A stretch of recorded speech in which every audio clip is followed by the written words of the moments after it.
If an investor is not going to reach out to you, you're just not that interesting. If Love you're it. reaching out to them, it's literally their job, right? Your job is to run the company. Their job is to invest on you. This is Funded, a show where founders who raise millions in venture capital share the gritty side of what it actually took to get that money in the bank. I'm Jason Ye. Not too long ago, I was trying to get my ideas funded. And back in the day, I was a VC listening to founders pitch me for money. Now, this might be an assumption, but I guess that most of us at 10 years old were spending our time doing things like running around with friends, maybe learning how to play a sport, or trying to figure out whether or not our crush also liked us. Then there are people like our guest today, who at 10 years old was spending his time learning how to code in PHP and disassembling computers with his father for fun. Today I get to talk to Igor Marinelli, a crazy talented entrepreneur from Brazil who decided to drop out of college to start his company Tractian, an AI-assisted industrial maintenance company that has raised over $63 million in just 4 years. 45 of that came in his most recent Series B round led by General Catalyst. I don't know what's more impressive, the fact that he grew his company that fast, or that last round was raised in one of the most difficult markets we've ever seen. Whenever I hear crazy background stories like this, I'm always curious to learn what that founder was like as a little kid. And based on what I said before, you might not be so shocked to hear that Igor has had an itch for entrepreneurship ever since he was a little kid.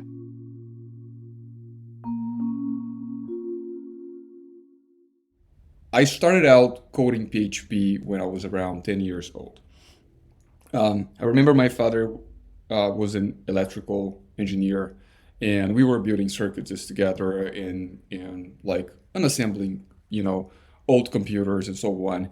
I started out in MS-DOS and then changed to Windows 98. So most of my childhood I operated Windows 98.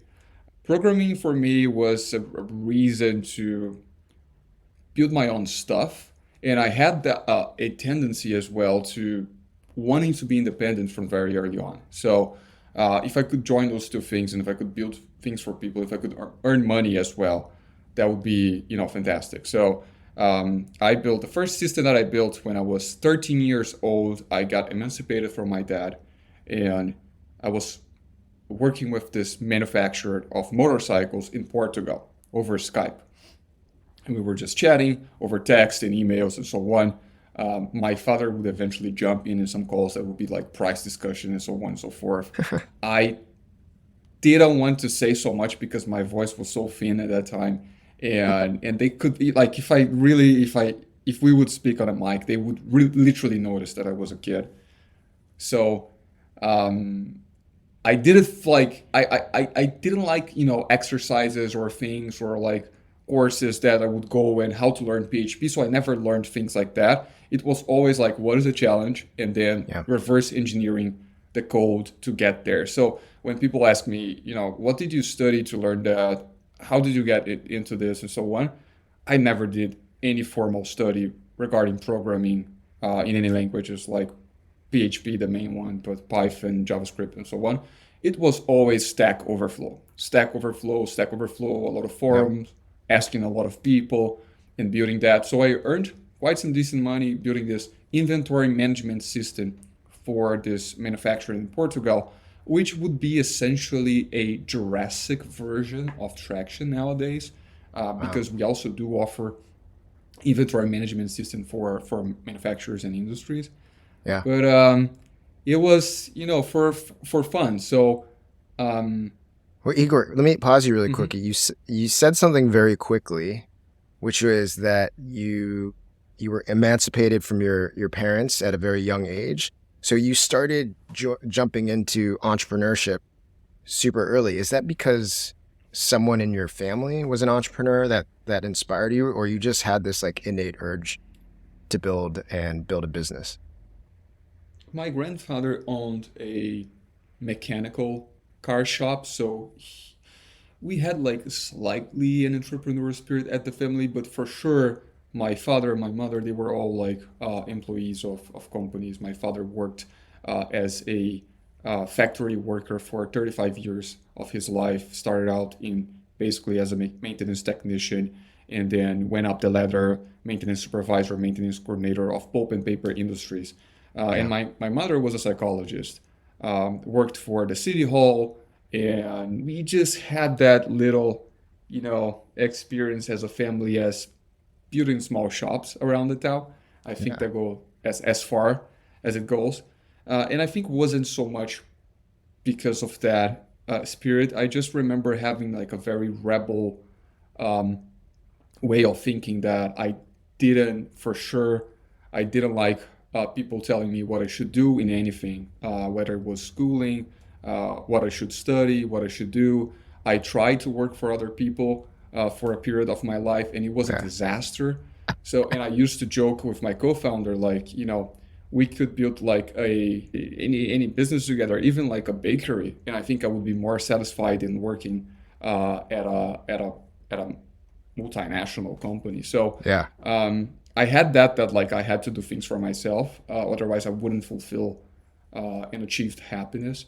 Mm. And it's like that up to nowadays. So for me, it's not so much about uh, where we're going exactly, but it's really about how we're going there. So that's why I'm so obsessively focused on the details, because I'm thinking one day after another after another. Um, we have vision for sure. We tell things here, but for me, like it's super really important that the day to day is making sense. Yeah. And whether it's for the company or for my marriage and so on. I always ask like, is today making sense? Like, It's really interesting. It sounds like there's this um, obsession with details and control and independence, which sort of and that little bit of a rebel spirit, that mixture as a little kid, really drove you to kind of do these things on your own, start making your own money, and now we'll fast forward very very soon to building a really really big company. Yeah. you said one thing that I remember now, but you said who inspired you at that Mhm. time. Um, and for sure, there are sort of like two figures that I get most inspired for an early age, and Mark Zuckerberg and Elon Musk for sure, the two main ones. I remember I was chatting with people like, why do you think Mark Zuckerberg is successful, right? Everyone would answer because he had like an amazing idea of creating Facebook, and I think this is wrong. I think like those are people that are seeing like one part of the movie that doesn't understand anything regarding his past. And the reason Mhm. Mark Zuckerberg is successful is because he codes PHP, right? If you checked like his history from an early age, he didn't depend on anyone to go there and execute his idea. And I was obsessed with that. Like it doesn't matter having good ideas if when this idea comes to you and you're not able to execute that yourself. So I always wanted to be self-sufficient, and the reason I started learning PHP was literally because of that. Mark Zuckerberg coded Facebook on PHP. I need to learn PHP first, then having a great idea, and that's why I started like learning the language. Amazing. So inspired by builders, becoming a builder, all that is really important to you. That's great. So you I was looking at your background and we've talked before, and you kind of had this really quick education, jumping into you were eventually at Berkeley, but you started building companies almost immediately. And Mhm. you'll probably do other interviews where they talk you through the genesis of Traction. Um, I'm more interested in Mhm. how you thought about the business that you were building and whether or not immediately you were like, this is something that we're going to have to raise capital for. So at the beginning of Traction, Mhm. do you remember, as you were building it, if you were like, I'm definitely going to raise money for that? Or were you just like, I'm going to build a business and we'll see what happens? Yeah, so when I was in high school, I built that a business I told you, which was the inventory management system. And when I shifted to college, I remember choosing the degree computer engineering because I was like, I had already the idea that I would build something. So it really didn't matter to me so much. And I remember having a conversation with my parents, what should I choose? And they're like, well, if you think college is really not that important for you and you're gonna have your own stuff, just choose engineering. Like just have engineering on the name because it's easier to open doors and it's gonna like just build resilience, right? So I remember first day of class, like already feeling that yeah, this is just not for me, and shifting on to building completely again. Um, and interesting, like I met my co-founder, Gabriel, that's building Traction with me on first day of school. And we were just building, like we built, two companies before Traction, two in the health sector. And Traction was sort of like the just a combination of our two failures from the past. So that was sort of like the ignition that led me to drop out of college because I transferred to Berkeley at that time and dropped out of Berkeley and dropped out of University of São Paulo. So I don't have any degree basically. And like But some people, Mhm. because you could build, right? You and your co-founder, I think, could build. There might be a tendency, or there might be the thought that let's go build it and let's go sell it. We don't need anyone else to do it. Remember, like that idea of pure independence that drove you in the beginning. When you take on investors, that is a bit of a symbiosis, a feeling like I depend on capital. Now, when you started Traction, did you feel like we can build this, we can do this on our own, we can make money on our own? Or did you immediately go, we need money? No, we thought we could build everything on our own. I love it. We basically, from the first day of the company, I remember we bought the .com domain, .com.br, .com.mx, .com.us. We bought 40 domains on the first day of the company.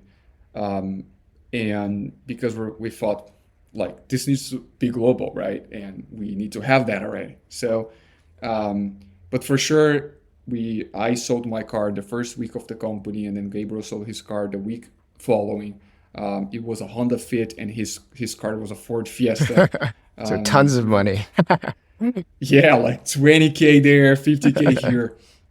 Um, Collectively, also with our savings, we deployed over 500K to run the first year, hire the first 20 people, and so on. And we thought we wouldn't need, venture capital at all. We thought Well, that. so what was the turning point? Because I think you would be able to get to initial sales, but at Mhm. some point you decided to leave behind this pure independence mindset and say, we need to find partners. We need to go grow this company. Do you remember what the triggering um, mechanism around that or the instigating force behind that was? Mhm. Again, I remember, and this is sort of contrary to popular opinion that think that you gotta have an idea to start a company. We didn't have an idea. Okay, I'll make it this very clear. We didn't have any solution idea when we started Traction. We had a problem idea. We liked the problem that our fathers are facing. We like the sector and the people that we talk in industry. We think they're honest, transparent, they need help, and we want to help them. So it was totally different than what we're going to build is X. It took us one entire year to understand what the solution would look like to start. And for sure, when we found out about what is a solution going to look like, then we entered the rabbit hole, which is like there is such a high standard entry point to serve something for industrial companies. I think most B2B companies and most B2B enterprise companies for sure, there are B2B companies there that are building the product for 3 years without a single sale. And it's because like lean startup just does not work for us. That book you could just completely throw in the trash because essentially MVP concept is for me like in that sector specifically, it doesn't add any value to be MVP. Like people expect like a minimum awesome product that already like you're competing heads to heads with like a German manufacturer. Again, like what is the standard that you're able to take your R&D to be able to compete in that with the flagging and the indications of product market fit on the way, right? So that you just don't build. So you're selling and building at the same time, but iterating those two things. But it takes a while to do the first sale. And then when you understand like it's not there yet, it's not there yet, it's not there yet. And then you need to keep hiring like hardware engineers, firmware engineers, software engineers, data engineers. What are you gonna do? So essentially that's when we realized we have something here, um, something global, something massive. We can prove that even though without any sales, like we are very, very, very close to product market fit. Let's go there and raise capital. And then there's just a few like small subset of venture capitalists that are able to bet on pre-product market fit and are able to bet on hardware companies, right? So Igor, what you said was you had the builder's mindset. You still had it in you when you started Traction, that idea of like being fiercely independent. We don't need anyone else. Let's sell our fiat for some money and actually build this to profitability. But once you get into a big problem space and you realize how much needs to be invested in, built before you even get to initial revenue, that's when you were like, all right, let's find partners. Let's go raise capital. Mhm. Now, Mhm. you've raised a number of rounds of capital up until this most recent one that you announced in August of 2023.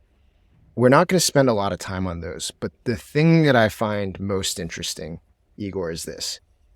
You went to YC in 21, and everyone knows the lore of YC and what YC has been able to do in terms of pushing people to great heights. And I have Yeah. this theory about YC, this idea that out of YC, most everyone will raise capital. But after that, if after you take the YC money, if you don't grow into the sort of outsized valuations that YC graduates command, then all of a sudden you're stuck at a high valuation and you have Yes. to go talk to the market and convince them that you're worth that. And unless you're in that top 1 to 5% that's actually growing into it and exploding beyond it, it can be challenging. Now, Mhm. you graduated from YC and proceeded to raise, I think, 2 other rounds of capital. And the most important one that I think we should talk about is leading up to this most recent round is you announced in May of 22 a $15 million Series A, right? Now, if you announced in May, I'd assume you were raising, I don't know when that lag was, but I assume you were raising at the end of 21, maybe the beginning of 22, somewhere around there, which was the hottest market in the history of venture cap, Mhm. which means that we don't have to put specific numbers out there unless you want to, which means that you likely were able to raise at an incredible multiple, like a very big valuation relative to your traction. Pun intended. um, which, as we've been looking at the market today, raising in 2023 means that a lot of companies did what you did. And when they got to try to raise their next round of capital, they hit a wall. But given that you were able to raise, I think was announced $45 million from one of the premier venture capital firms in the world, General Catalyst, it seems like you were able to manage all of that. So that's where I want us to fast forward to.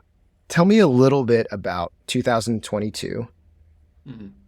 and where you landed that sort of large valuation, I'm guessing, and then how the next year of the company went such that you were able to get ready to raise a big round from General Catalyst. So we'll start there in Yeah. 2022. So first of all, regarding Y Combinator, there is a saying from Sam Altman um, recently that he said, when I read the blog post that I wrote when I was at Y Combinator, I want to delete all of them, I right? think I Like saw that. he's just like, go ship crap and build like MVP and, deface your customers and so on and so forth. All of that sort of like SaaS playbook that just doesn't apply to us. It was never applicable to us. So for us, in that sense, like Y Combinator was no knowledge added. And we had already that mentality that we were outsiders in terms of their playbook of building companies, and that like for us it was just like, you know, obvious that you should invest on R&D slightly more than you invest in sales and customer and MVP and all this other stuff, and that the product needs to be like really, really high standard right out of the gate. So in that sense, YC for us served as a gateway. It's an incredible gateway.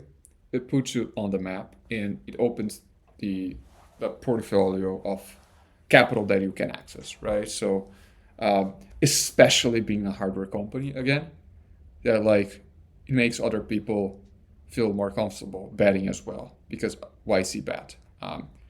If you see like it's just a very small number of like courageous people that went to build HSaaS business altogether, right? Um, and then the first round was for sure the hardest, which was the Series A. This was for sure the hardest round.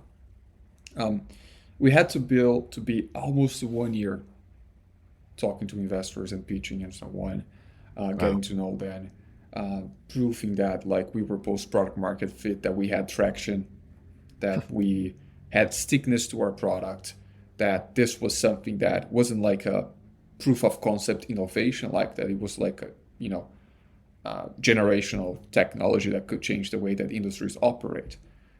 But again, all backed by a great product. So none of this is a lie, right? Like we would present our net revenue retention at that time to investors 150%.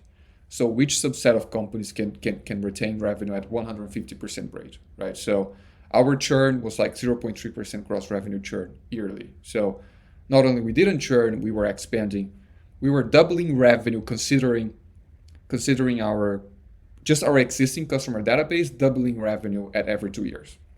Um, so like the product had its thickness. So like backed by a huge product market fit, but it still was the most difficult time to raise for us.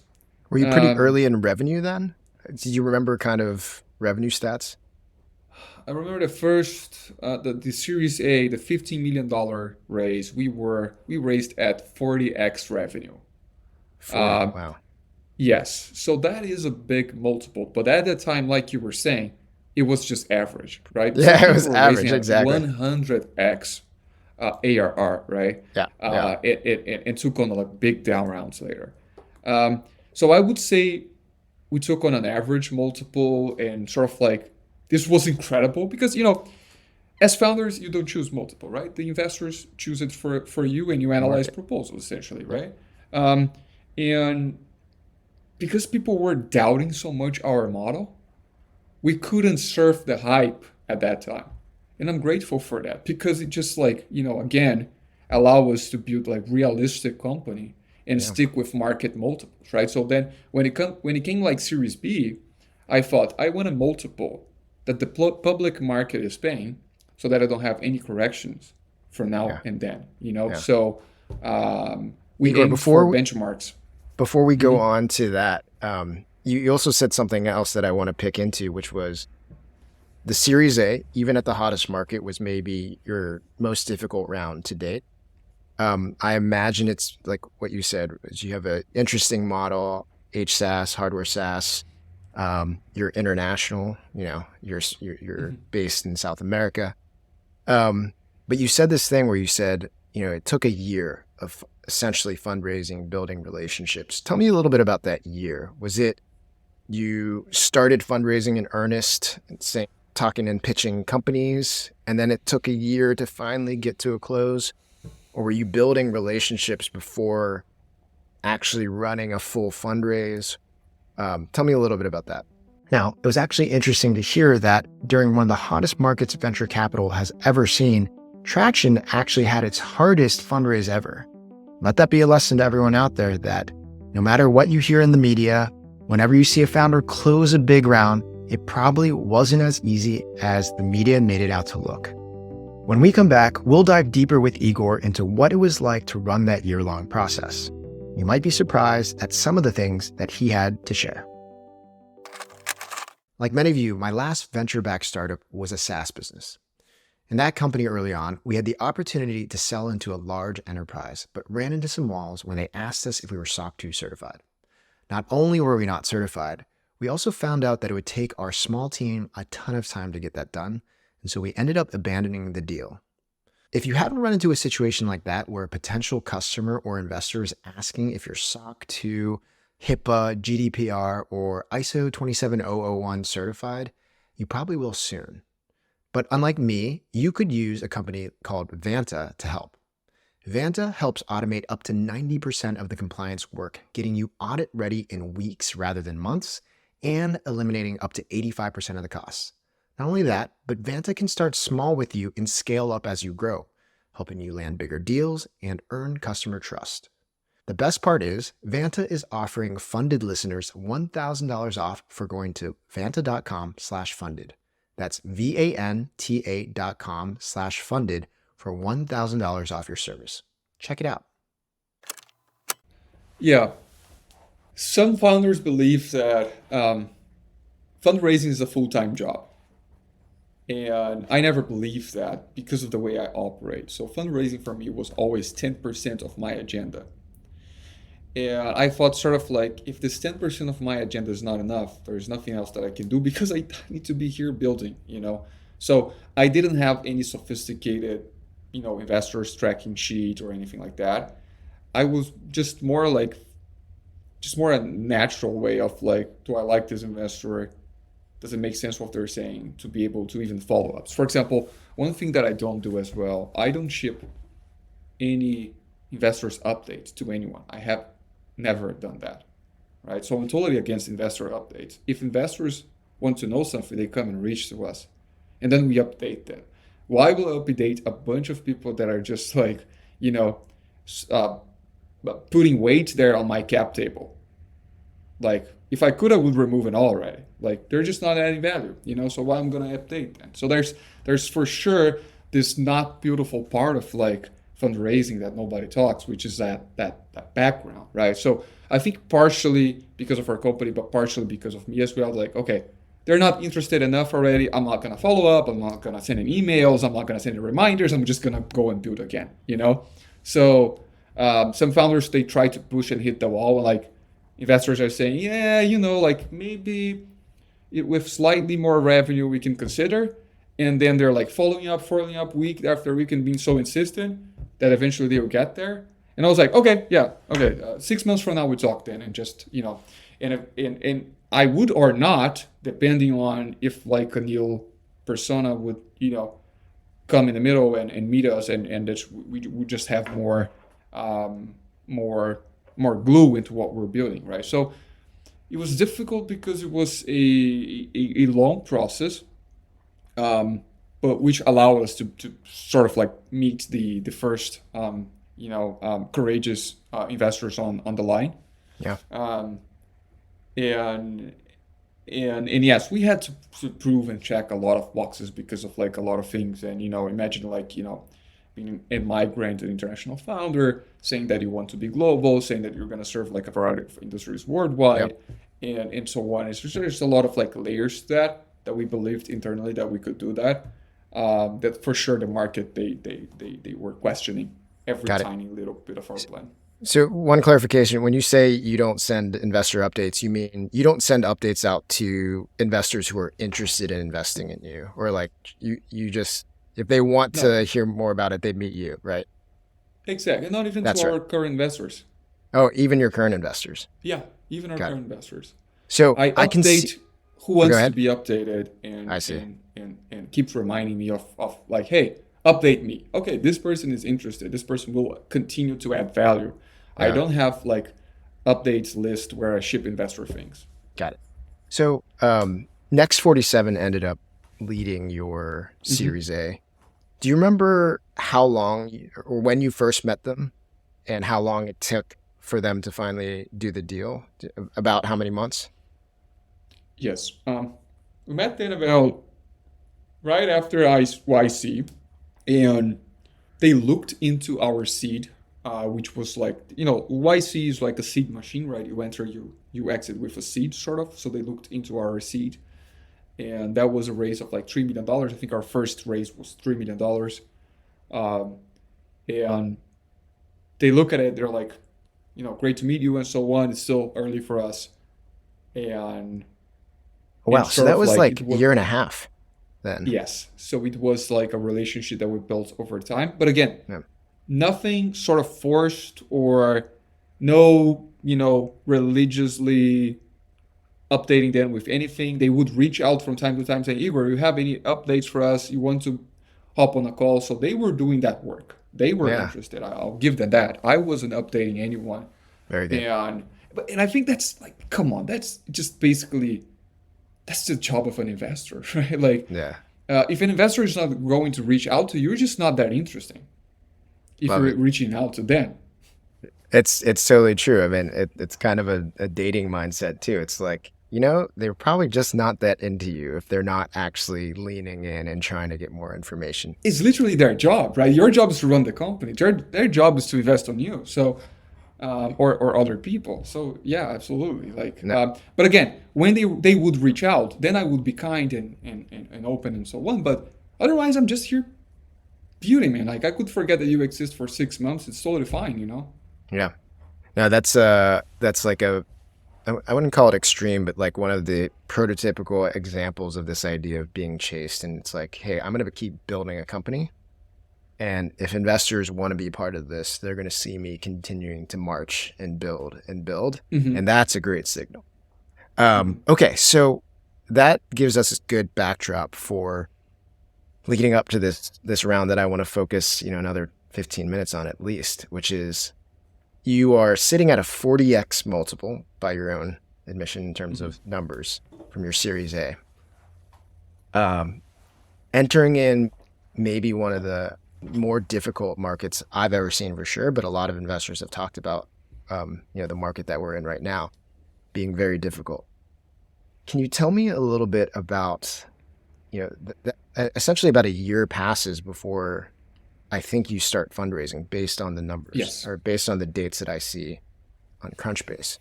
And so at some point, something in the company, runway, metrics, and opportunity opens up. Something hits your mind that you're like, we should raise now. Do you remember what that was? And I imagine, Revenue.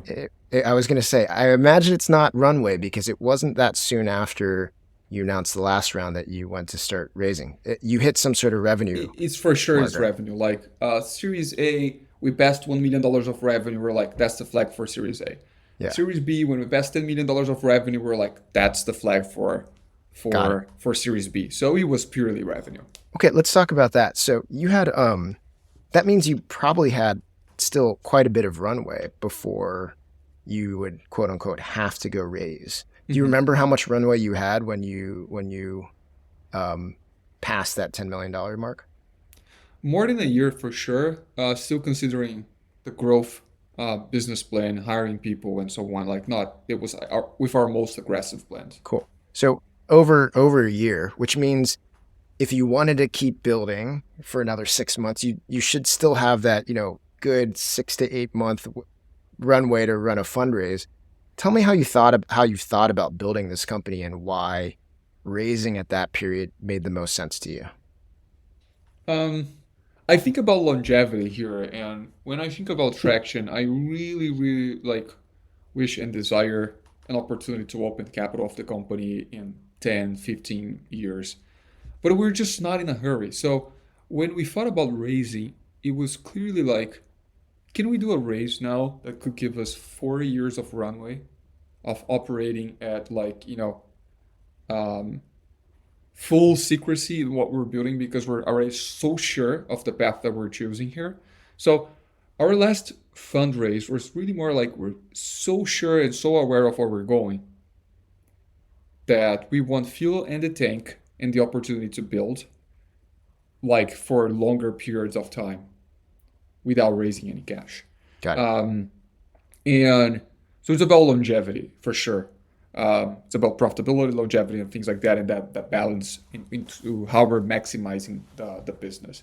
And Series B was the easiest round that we've ever done. Yeah. Um, Tell me about this time around. So Series A, I feel like you just kept having conversations. At a Series B, the universe of investors gets smaller, right? There are less people writing oh those yeah. size checks, and Hmm. of the quality that I'm sure you were interested in. How did preparing to go have conversations at the Series B feel like this time? What was the preparation and the So execution of the round? again, like Series A, we raised at the peak, right? And Series B, we raised at the valley. Um, and the lowest peak in history, like people tend to forget that, but just basically the market was closed. Um, but I think none of those things sort of influenced us that much, you know? Uh, I think companies that are backed up by net revenue retention, low churn, and revenue are always going to have opportunities. So we always try to think like, let's not maximize anything. Let's do our jobs into increasing revenue, NRR, and decreasing churn. That's the three things that you should matter that should matter to you, right? So luckily we're able to meet our goals. And General Catalyst, we met at Series A, and they looked at our Series A, and they're like, I think it's still too small. When are you gonna hit 10? And they're like, in 1 year from now. So they're like, in 1 year, you're gonna go from 1 to 10, you're gonna 10x your revenue. I was like, yes. They're like, okay, call me in 1 year. We didn't have a single touch point in 12 months. And then Wow. after I hit 10, I still have the email where I messaged the partner at General Catalyst saying, hey, we hit 10, like, can we talk now?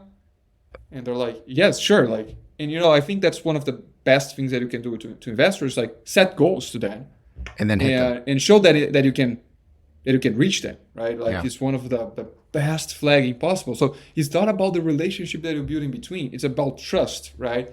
You said something, you hit something. That's incredible. This founder has the guts to do it, Yeah. and like when he says that he's gonna just go after something, he goes after something. Yeah. And then it was 1 month to close the details of the round, and we were done after that email. So let's pause there. This conversation is unlike many of my other interviews where we pull out the details and how it all went. And this was, we built a relationship at our last round. They passed. We told them what we were going to do. We did it. And then we emailed them and we just had to iron out the details. Does that mean you didn't bring other options to the table to help create a competitive dynamic to negotiate, or did you just single stream it with General Catalyst, assuming that you get to something fair? How did you think about that? I for sure failed at creating a competitive dynamic because other funds, they were pissed. They were so pissed with us because like I literally told them like, hey, like, I'm opening a fundraising opportunity from X date to Y date, and you're gonna have 30 days, and I expect term sheets within this weekend of the Y date. And they're like, yeah, sure. And I had a lot of opportunity on the table. I had an opportunity to create battles, competitive dynamics, all of that. I had big logos competing for this round. But then something happened. I liked the fund that I was working with. Like, we sat down in a meeting. They show me their plan for the company. They show how they operate. I just liked it. We negotiated a price in which I think it was fair. They were like, yeah, sure. We shook hands. Like, so in that situation, I just like, and that's just my way of operating. Like, I'm like, this is a fair deal to me. I like who I'm working with. I have no other reason to go there and consult the market or even finalize the conversation that I started. But other funds, they were pissed. But I was like, you know, I just like them and I want to work with them and sort of even and I told other funds, even if you do like a higher price, I would go with the one that I choose still because it's not about maximizing valuation and things like that. Yeah. It's about like Yeah. putting the right people on our cap table. And I paid the price of putting the wrong people on my cap table. Like I had in that last round, it was actually $55 million, 45 to the pocket of the company and 10 to Second. buy out investors that Yeah. I wanted off to basically clean the cap table for real and reset the company for good. Wow. Okay. Igor, the description of your 3 or 4 rounds of fundraising it has sounded like it's been smooth sailing. You had that Series A that took a while though. I don't think any fundraising is without its fair share of rejection and moments that don't make you feel great. Do you remember any of the worst stories or the worst experiences you've had talking to investors? Anything come to mind? We went through all sorts of red flags and we learned how to really respect our intuition into that. And I know exactly what you're saying. The amount of investors out there wanting to do like a shortcut, right? Mm-hmm. I remember like, receiving a term sheet, 10 pages long, which is generally already weird when there's like, top funds there should put like a term sheet that is 1 page or something like that. With one like condition that they would, they would make that fund raise, but they at the valuation that the other funds were already paying in the round, but they would issue more options to them so that theoretically the valuation that they're paying is lower because of how much value they would add in this smart money thing and so on and so forth. So For sure, we went through things that were like, this clearly doesn't make any sense. Um, and you go through this moment of almost, right? Sometimes you just like you don't create a competitive dynamic, especially early on. That is harder because people need to believe like the founding team, the story, the vision more than they believed the revenue and attraction. Right. So it happened a lot in this beginning, especially when we were even before entering Y Combinator. Um, Me and Gabriel, we again remember like we were bleeding money, uh, paying paychecks from our own personal accounts because the account of the company was basically empty, and passing opportunities of investor because we just didn't like the person. We Wow. would go and have a coffee with them. The terms looked clean and so on, but I would just look at Gabriel like we're not comfortable with this guy. Therefore, let's just not Yeah. risk it. So it's a lot about how we run the culture on a day to day as well, and how intuitive we are. We're just like sometimes you just cannot explain, and we learned how to respect that, because it's so hard to reason why you didn't like certain person, because like you have a backlog log of like success and fails that you've seen, and you get good at it, but sometimes other people force you to explain why you don't want a certain person, and you just feel that it's just not the right person. So we do that for talents now. We do that for investors. We're like, I just don't feel like it, and that should be like a reason enough of someone who's seen many fails in their lives. Yeah. And then on the flip side of that, I always try to ask about uncomfortable, bad experiences fundraising. But you had a particularly good feeling with General Catalyst. Do you Mhm. remember? Do you remember that moment when you were like, "I'm not going to talk to anyone else"? Like when did you get to that point, and what was the thing, the major emotion that came over you, or the thing that you saw in the partner that made you go, "We're done. We don't need to spend any more time on this." Yes, for sure. It comes down to first the intuitiveness of like liking someone, wanting to work together. Um, it's just that cultural layer. First of all, of like, are they wired to think like us? Are we gonna have the autonomy and freedom here to make our own decisions? Do they have the same shared vision and things like that? And then when you check all these boxes, it comes down to one of the most simplistic things is like if you ask for something and they're giving exactly what you asked. Like you What sit else do you down want? on a Yeah. table and like, I want X money, Z valuation, X number of board seats, and this and this and this. We build a term sheet on a room together. Um, and then after this meeting, they're like, yeah, sure. We're gonna be able to meet all of those, and um, it's about your word, right? Like, why Yeah. would you maximize after saying this is what we want, Yeah. and then come back and say, I thought again, and maybe we want slightly more here and slightly more there. Why? Like, and risking, not having one of the most important things, like you gave them your word, you gave what you wanted, and Yeah. now you're having second thoughts of like, maybe we should maximize this and maximize that, and and starting with like the wrong foot already. It's awesome. Did you and Gabe, did you and Gabriel celebrate? Do you remember if there was any sort of high fives, or was it just like, you know, the amount of celebration decreased from when we started until now, right?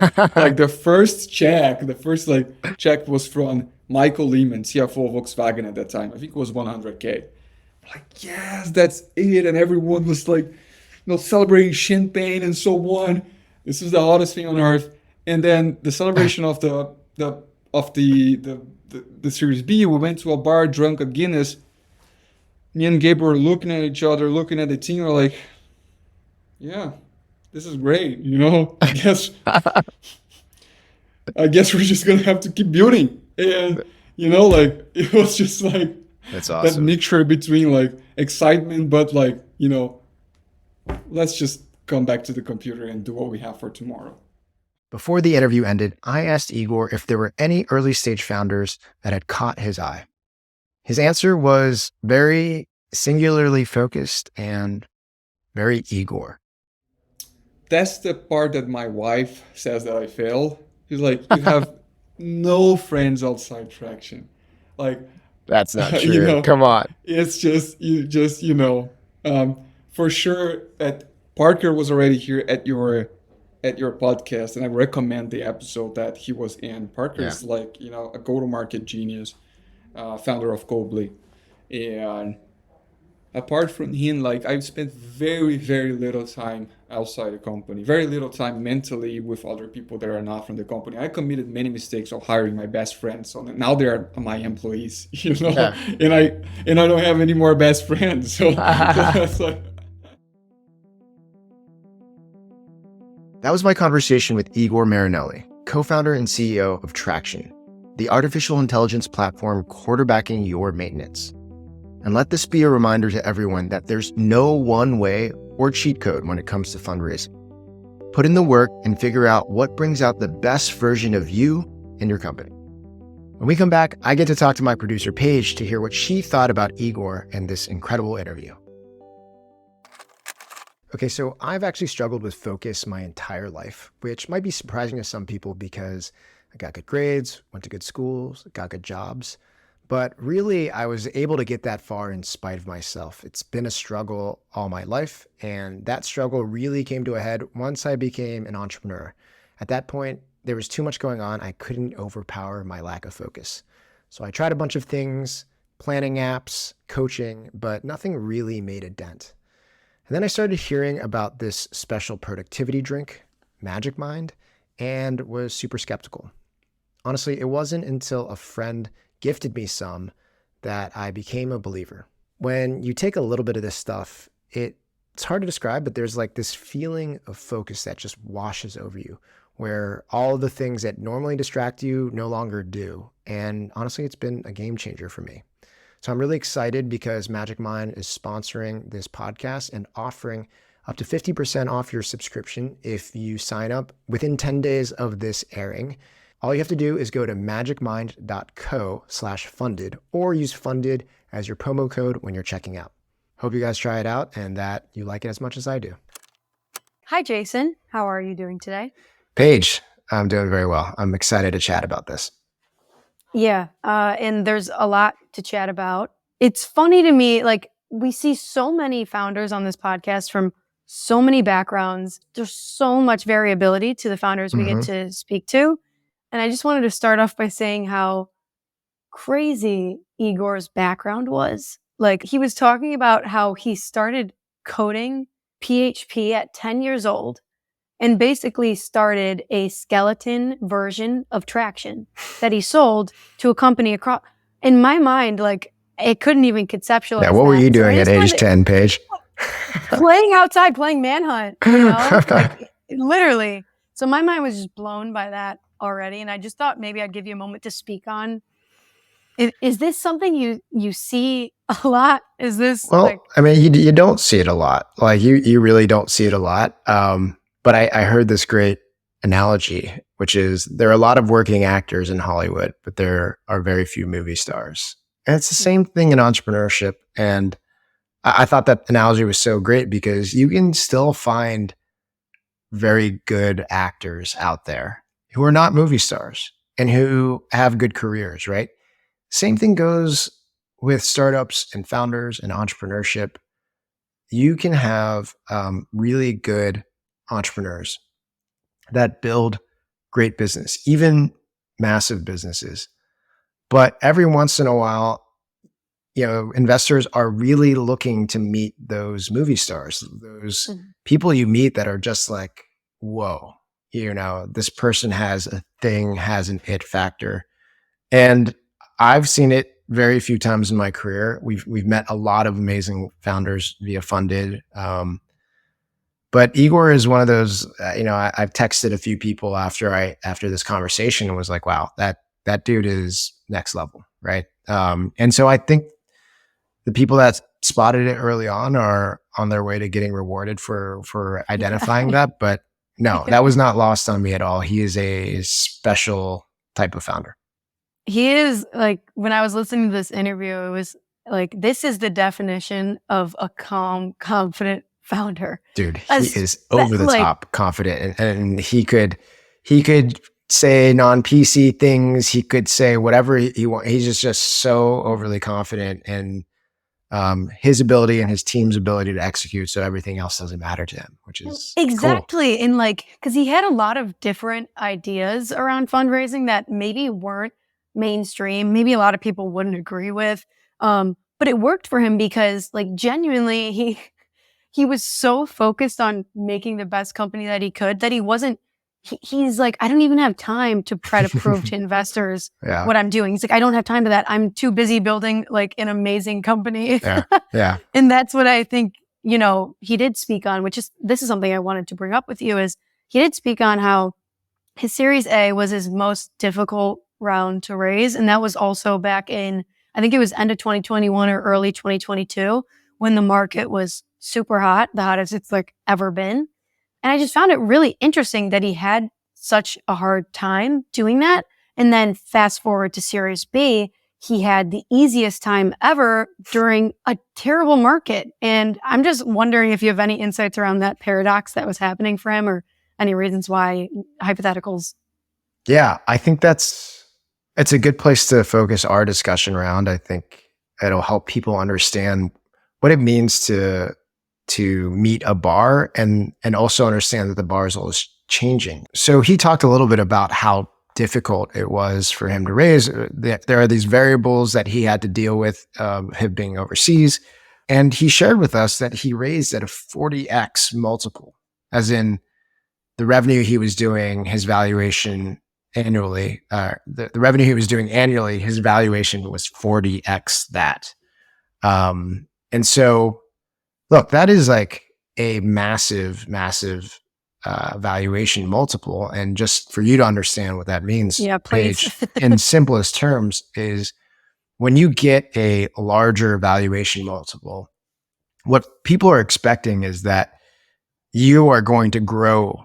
You're growing really fast, and they're sort of giving you credit for this idea of like, well, right after we invest, he's likely going to continue to add more and more revenue. So even though his company, might be worth a little bit less, actually right now, we're going to give him credit for that growth. It's this overly simplified way of describing that. So they're saying like, wow, you're going to grow really, really fast. And 40x is like really, really high end of the multiple food chain, especially for an international company. And so I can see why even in a hot market, it would have been challenging. I also know that in that market, like, you kind of wanted to play the game a little bit in order to get the best opportunity. And Igor just hasn't been someone who wants to play games, right? Do you think it was also kind of just like hard to believe? Is that what like people were trying to wrap their head around, if they could actually, if those numbers were actually true, or if like it was growing that fast? Because it's kind of one of those things where you see in like the medical field, like being able to break into the medical field super hard and everything's so set in stone. And same with industrial, like it's so old fashioned. And I feel like it also could have that component where they didn't want to believe it.